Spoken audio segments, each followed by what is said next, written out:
The thunderstorm had just passed over Echo Canyon, leaving the air electric and the red sandstone glistening. Beneath the remains of an abandoned copper mine lookout, for children huddled around their discovery, a weather-worn box containing old photographs. The ground trembled first, subtle vibrations that sent pebbles dancing. Then came the smell, wild and musky. The massive silver-tipped bear appeared not from inside the forest, but from a mine shaft itself, its fur slick with rainwater, eyes reflecting copper flecks in the strange post-storm light. From the visitor center telescope deck, a tour guide's coffee mug shattered against stone. Parents lunged forward. The bear, now mere feet from the children, raised its mud-caked paw, revealing something clutched within it. The 4 children had not planned to stay out so late. Leo, the oldest at 12, was supposed to be the responsible one. His younger sister Mia, 10, with her curious nature and endless questions, had convinced him to let them explore just a little farther than usual. The twins, Elijah and Emma, 11, always voted as one unit, and today they had sided with Mia. They were an inseparable group bound by the kind of friendship only small towns like Copper Ridge could create. The morning had begun simply enough. Summer vacation stretched before them, and they had permission to explore the lower trails of Echo Canyon as long as they stayed together and returned before sunset. Their parents trusted Leo. He knew the paths well, having hiked them countless times with the Junior Ranger program. What the children did not know was how quickly weather changed in these mountains, or how the afternoon thunderstorm would wash away trail markers and disorient even experienced hikers. They had brought their adventure packs, water bottles, trail mix, and the disposable cameras Leo's father had given each of them to document their discoveries. Elijah carried a small first aid kit. Emma had the compass. Mia clutched the nature guidebook, and Leo kept the trail map folded in his back pocket. They were prepared, or so they thought. The thunderstorm had driven them to seek shelter. The abandoned copper mine lookout was not on their map, but its stone walls and partial roof offered protection from the downpour. They had waited, watching lightning dance across the canyon, counting seconds between flashes and thunder as Leo had taught them. When the storm passed, they discovered the box, weatherwood with metal corners, half buried in sand that had washed through cracks in the stone floor. Inside were faded photographs of miners, maps with hand-drawn symbols, and what appeared to be journal pages. The children lost track of time, piecing together the story of people who had worked this canyon decades ago. They did not notice the lengthening shadows or the strange silence that fell over the wilderness after the storm. The absence of birdsong should have warned them. The subtle vibrations in the ground should have been their signal to leave. But they remained, heads bent over their treasure, unaware that they were no longer alone in the abandoned lookout above the canyon. The first sign was nothing more than a shadow. Emma noticed it first, a movement at the entrance of the mine shaft that seemed darker than the surrounding darkness. She nudged her brother without speaking. Elijah looked up from the yellowed photograph in his hands, following her gaze toward the opening in the rock wall. For several seconds, nothing moved. The children returned to their treasure, dismissing the shadow as a trick of the light. Then came the sound, a low rumble, almost too deep to be heard, more felt than listened to. This time Leo sensed it. His hand paused in midair as he reached for another document. Years of hiking with his father had taught him to recognize the sounds of the canyon. This was something new, something large. A massive paw appeared first, emerging from the mine shaft entrance. Claws the length of pencils dug into the wet earth as the bear pulled itself forward. Its fur, normally a rich brown with silver tips, was darkened by water from the recent storm, giving it an almost mythical appearance. The bear was enormous, standing nearly 7 feet tall when fully upright, though now it moved on all fours with a deliberate, cautious gait. The children remained frozen, their discovery forgotten. None of them had ever seen a bear this close before.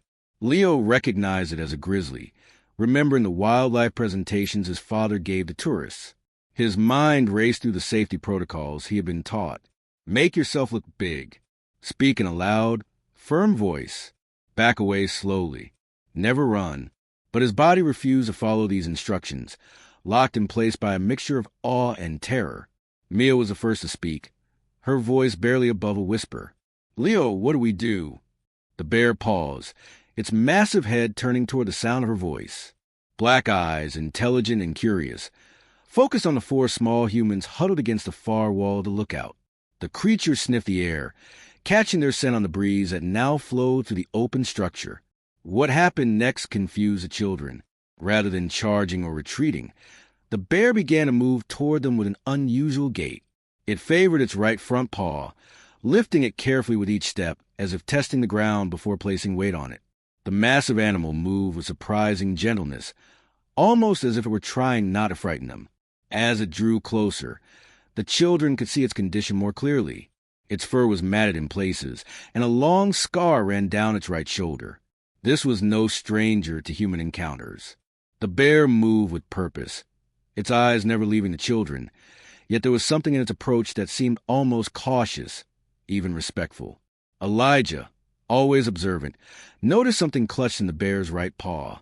Each time the creature lifted that paw, something glinted in the afternoon light, filtering through the broken roof. Something metallic. From the visitor center nearly a mile away, the first signs of alarm were spreading. A tour guide, scanning the canyon with high-powered binoculars to point out geological features to tourists, had frozen mid-sentence when the powerful lenses revealed four small figures and one massive bear in the abandoned lookout structure. The coffee mug he'd been holding shattered against the stone deck, startling nearby visitors and drawing attention to his horrified expression. The bear was now just 15 feet from the children, close enough that they could smell its wild scent and hear its heavy breathing. It stopped again, seeming to consider its next move. The children pressed themselves against the wall behind them, nowhere left to retreat.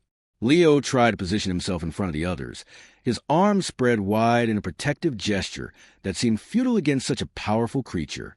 The bear took another step forward, its eyes focusing on Mia, the smallest of the group. Something about her bright blue cap seemed to hold its attention.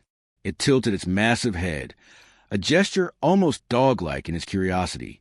Then, with deliberate slowness, the bear began to lift its right front paw, the same one it had been favoring in its approach. The first person to raise the alarm was Jeremy Wilson, a retired biology teacher who had brought his grandchildren to Echo Canyon for their annual summer visit. Unlike the other tourists who admired the sweeping views with naked eyes, Jeremy preferred his high-powered spotting scope, a retirement gift he carried everywhere.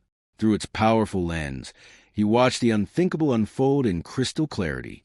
"Dear God," he whispered, his fingers tightening around the scope. "There are children with a bear at the old lookout." The woman beside him, a stranger wearing a bright yellow sun hat, laughed nervously. "Very funny, sir."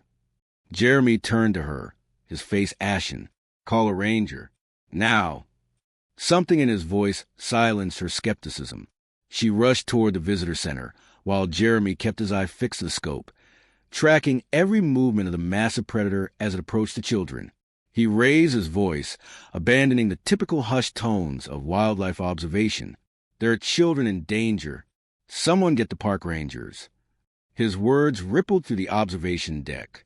A tour group abandoned their guide's explanation of canyon formation, pressing against the railing to scan the distant ridgeline. Parents instinctively gathered their own children closer.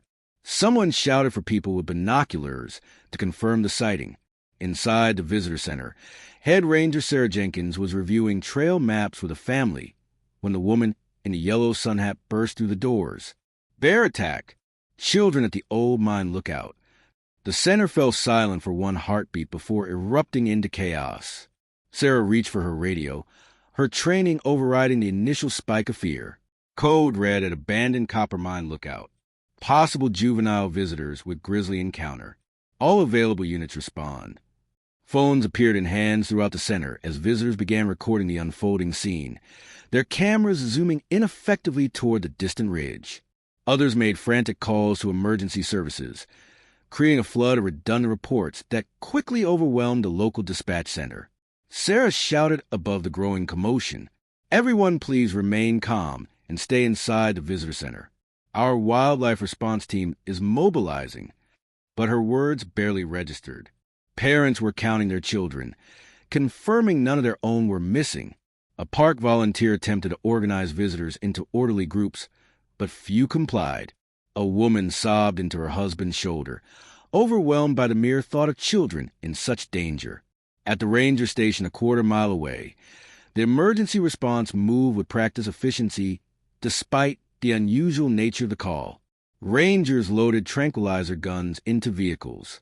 The wildlife management team consulted laminated protocol cards for bear encounters. A medical evacuation helicopter was placed on standby. Chief Ranger David Martinez was preparing for his afternoon patrol when the call came through. The description of the children, their ages, their clothing, struck him like a physical blow. "That's my son," he said, the radio falling from his hand. "And my daughter." His colleague caught his arm as he stumbled. "David will get them."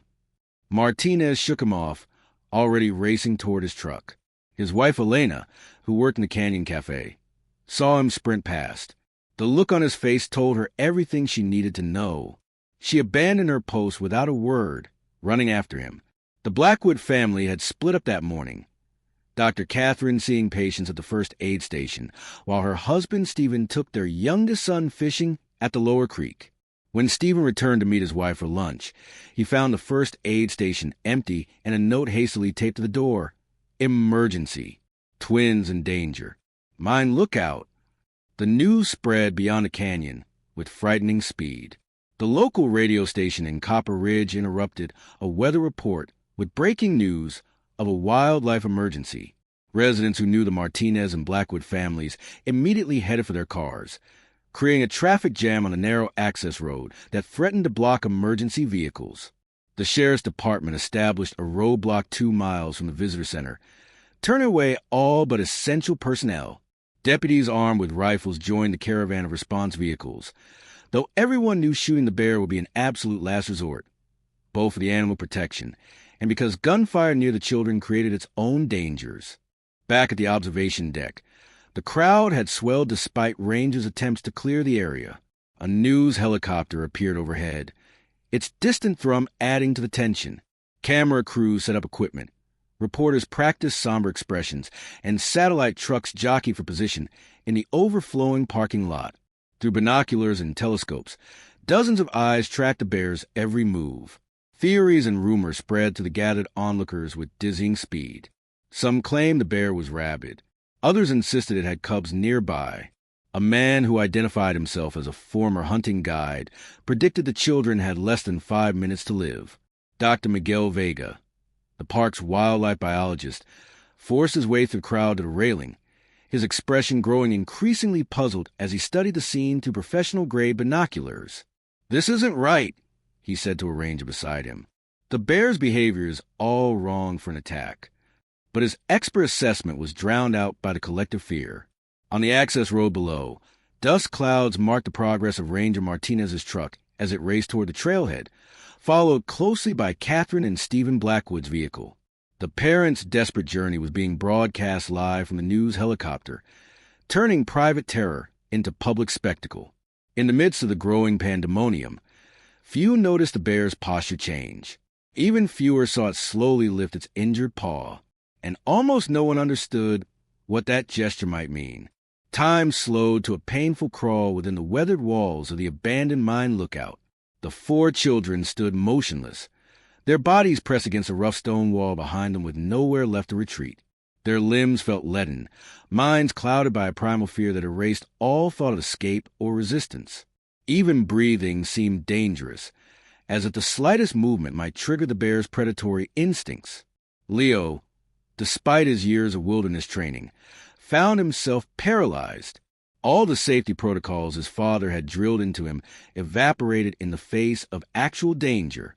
His arms remained outstretched in a protective gesture before his sister and friends, but the posture felt hollow, symbolic rather than effective. The bear could sweep him aside with a single motion of its massive paw.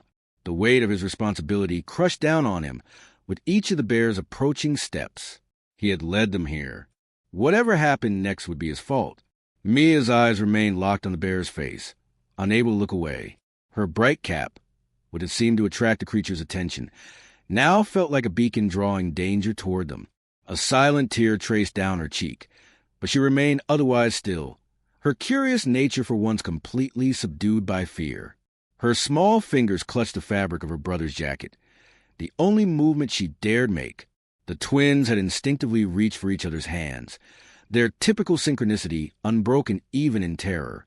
Emma's face had drained of all color, her freckles standing in stark contrast against her pale skin. Elijah's breath came in short, shallow gasps, his eyes fixed on the object clutched in the bear's paw. Whatever it was glinted with each labored step the animal took. Outside the lookout, the helplessness of the onlookers transformed into desperate action. Rangers fired flares into the sky above the structure, hoping the noise and light would startle the bear away from the children. The sharp cracks echoed through the canyon, but the bear showed no reaction beyond a slight twitch of its ears. It remained focused entirely on the children, particularly on Mia in her bright blue cap. A park helicopter appeared above the scene, hovering at a distance that wouldn't create dangerous downdrafts near the unstable lookout structure. The pilot tried positioning the aircraft to cast its shadow over the bear, another attempt to distract without endangering the children. The shadow passed over the massive animal, but continued its slow, deliberate approach, undeterred. From the trail below, now just minutes away from reaching the lookout, Ranger Martinez fired his emergency air horn 3 times in succession. The piercing sound bounced off canyon walls, amplified by the natural acoustics of the landscape.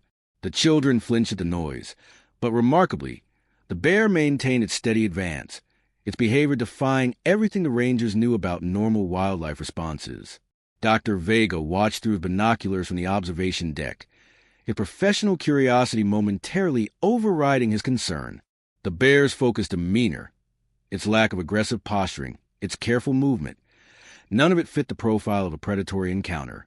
But his observations provided little comfort to the crowd around him, who could see only the diminishing distance between massive predator and helpless children. Inside the lookout, that distance had shrunk to mere feet. The bear's breath fogged in the cool air, visible to the children with each exhale. They could see the individual silver-tipped hairs of its coat, count the scars that marked its face, observe the cloudy cataract forming in its left eye. The rich, earthy smell of wet fur and wild animal filled their nostrils. The creature's presence dominated the small space, making the stone walls feel as if they were closing in. The abandoned mine had gone silent. Even the wind seemed to hold its breath. The distant sounds of rescue efforts faded away until all the children could hear was the heavy breathing of the bear and the thundering of their own hearts. The old photographs and documents that had so fascinated them earlier now lay scattered and forgotten on the ground between them and the massive animal. Time compressed into a single, eternal moment as the bear raised its injured paw higher. The mysterious object clutched within its grip came fully into view for the first time, catching the afternoon light streaming through the broken roof. Metal gleamed against dark fur. The children stared, uncomprehending, at what appeared to be an old pocket watch dangling from a chain wrapped around the bear's damaged paw. The pocket watch dangled from the bear's raised paw, swinging slightly in the still air of the abandoned lookout. Sunlight filtering through the damaged roof caught the metal surface, sending a golden reflection dancing across the stone walls. The bear held this position, its massive arm extended toward the children, neither advancing nor retreating. The gesture froze time more effectively than any command or barrier could have.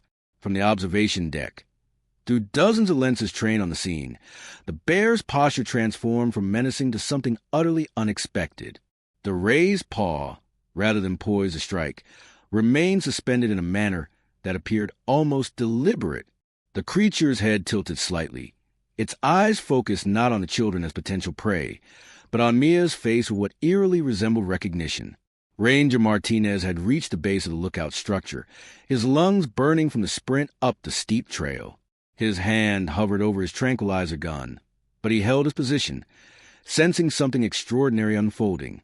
The Blackwoods arrived seconds later, their faces etched with particular anguish only parents can know when their children face danger. All 3 stood motionless, afraid that any sudden movement might tip the delicate balance of the encounter. Inside the lookout, Leo felt the first stirring of something beyond fear. The creature before them had countless opportunities to attack, yet it stood with an almost patient stillness, the pocket watch swinging gently from its injured paw. The bear's eyes held no aggression. Instead, There was something in its gaze that Leo couldn't name, something that seemed almost like a question.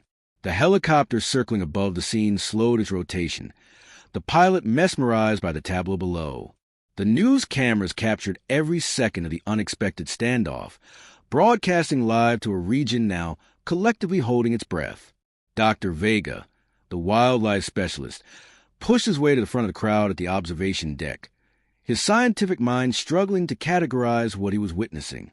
The bear lowered its massive head slightly, then raised it again, maintaining the extended paw. The pocket watch caught another ray of sunlight, flashing brilliantly.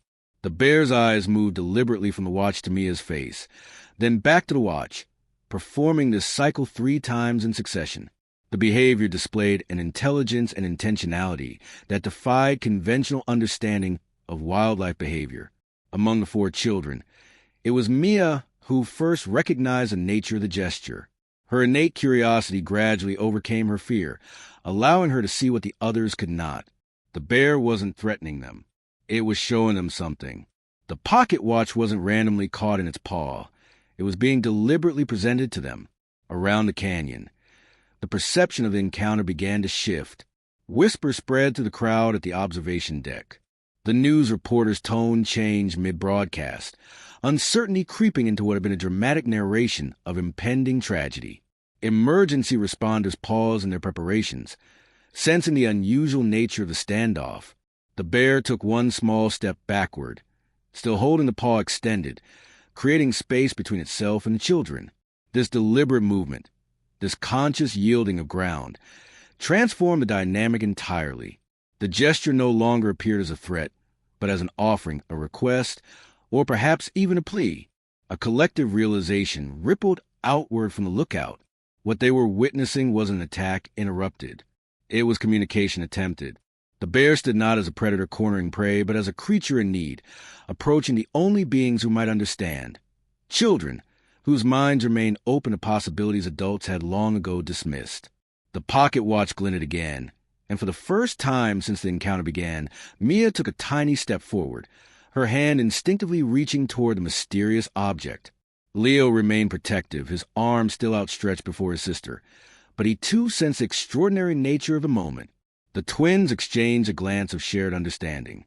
Something impossible was happening in the abandoned mine lookout, something that defied everything they had been taught about wild animals. The bear remained perfectly still as Mia's small hand moved slowly toward the watch, the creature's eyes reflecting a patience that seemed almost human. In that suspended moment, fear gave way to wonder, and the boundary between human and animal wisdom blurred in the golden afternoon light of Echo Canyon. As Mia's small fingers reached toward the dangling pocket watch, a ray of sunlight illuminated the bear's paw fully.